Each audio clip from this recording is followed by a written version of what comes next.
So with so many DIY projects that we've done in the past and that we have coming up in the future, it is getting pretty expensive buying all that new wood. Consistently going to places like B&Q or Wix and having to calculate how much wood we're going to need and how much we need to buy. It's almost as though sometimes we may as well just buy the ready-made product in the end.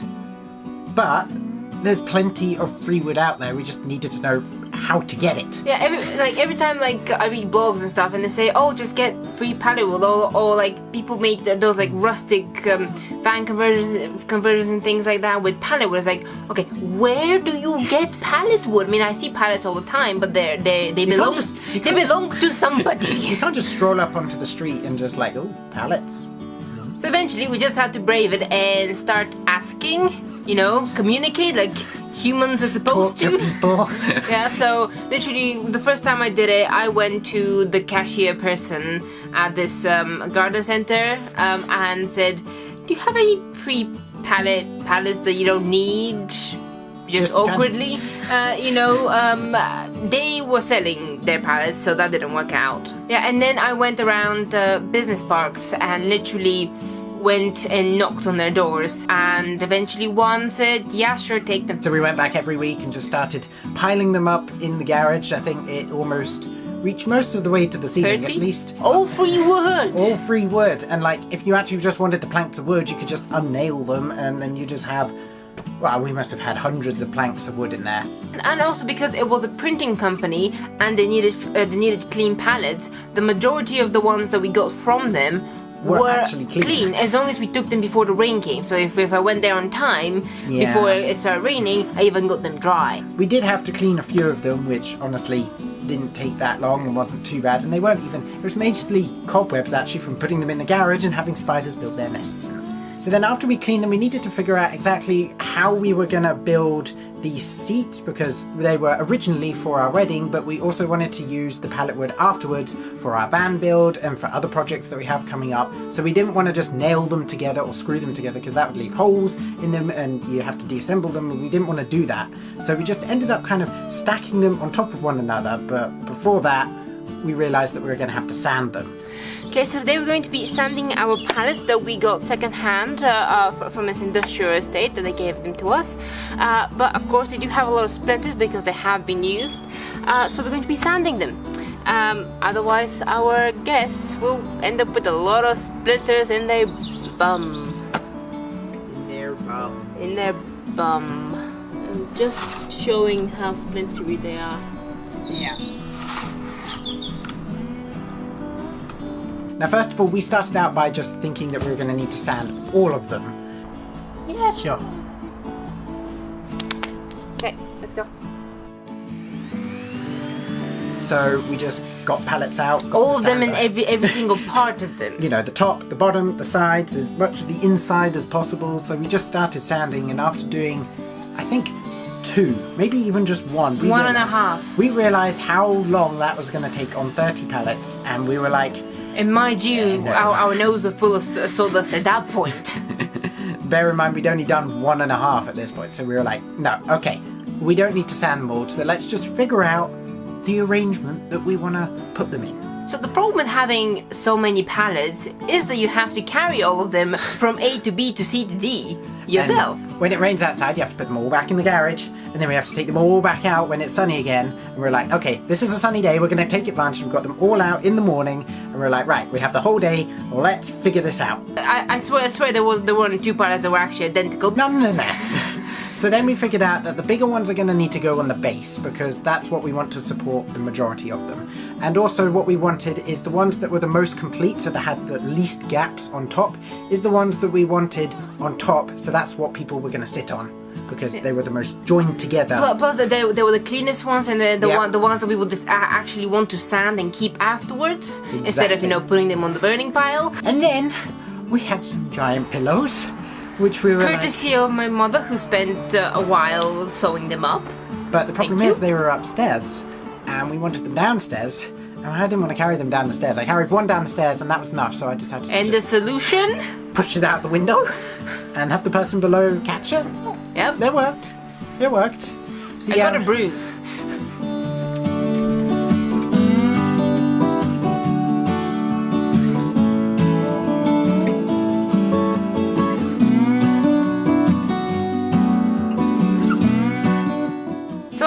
a good hour or two of Tetris, pallet Tetris, but we decided that arrangement was good enough, and we just started sanding, and sanding, and sanding, and sanding, and my nose was like instead of having snot or anything, it was just sawdust, just poof. Like I would sneeze and it would just be a cloud. Poof. No. Trying to stop the sawdust going in our nose.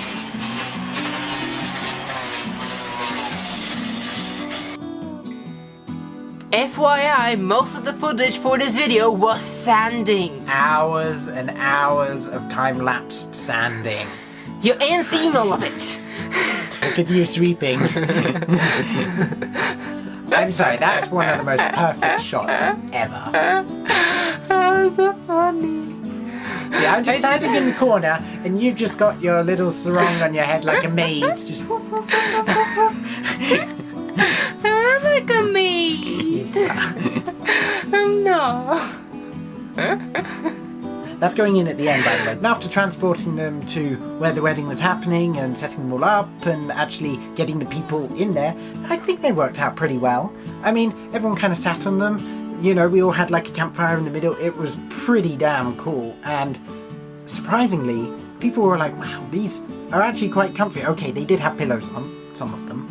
But actually, I find them quite comfortable without, you know, pillows, because you don't get pillows on the benches outside, do you? No. And actually, I would say though, those pallets were more comfortable than certain benches I've sat on outside. So, you know. And they definitely did match the whole surrounding, and I think they worked out pretty well. Yeah.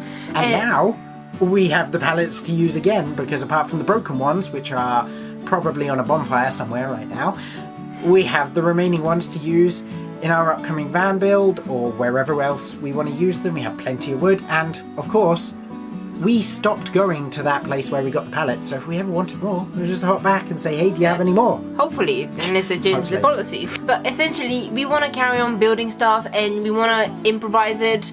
We don't always know what we're going for, which means sometimes we don't even know what kind of thing we need to buy from the store, and let's face it, it's expensive. No matter if the product testing stuff, you're like product testing. Yeah, you buy some stuff that you think you're going to use, and you end up either not using it or needing something else. And if you just have stuff in front of you that you have gotten for free and start playing around with it, even if you don't end up using it, it doesn't matter because you got it for free in the first place. So it doesn't matter if you break it or, I don't know, mess something up with it. So yeah.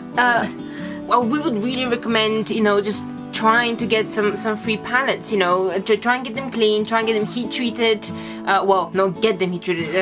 Yeah, have them already heat treated. Yeah, so if they have an HT branded on, then that means they've been heat treated instead of chemically treated. And you know, try and get ones that are not broken unless you need them broken for some reason.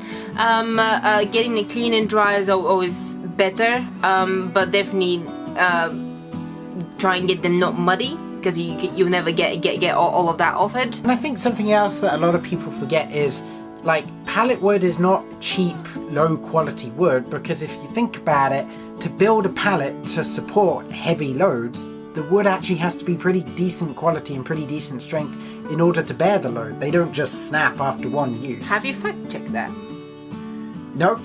have you checked the quality of the wood? So our question for you guys is, where do you get, you know, reclaimed materials, reused materials, like, you know, not just pallet wood, but, you know, any other furniture or materials? Where can you get like free stuff or really cheap stuff that you can reuse? Yeah, it seems here like, you know, the recycling tips and such don't let you take stuff away anymore, so there must be places out there that we haven't found that you are able to just kind of get stuff for free, and just as long as you take it away, you can have it. Where are those places? We want those places. Anyway, if you like this video, give it a thumbs up, subscribe to this channel for more van life, travel, DIY stuff, you know, things like that, lifestyle stuff, and see you comment next down week. below. Bye!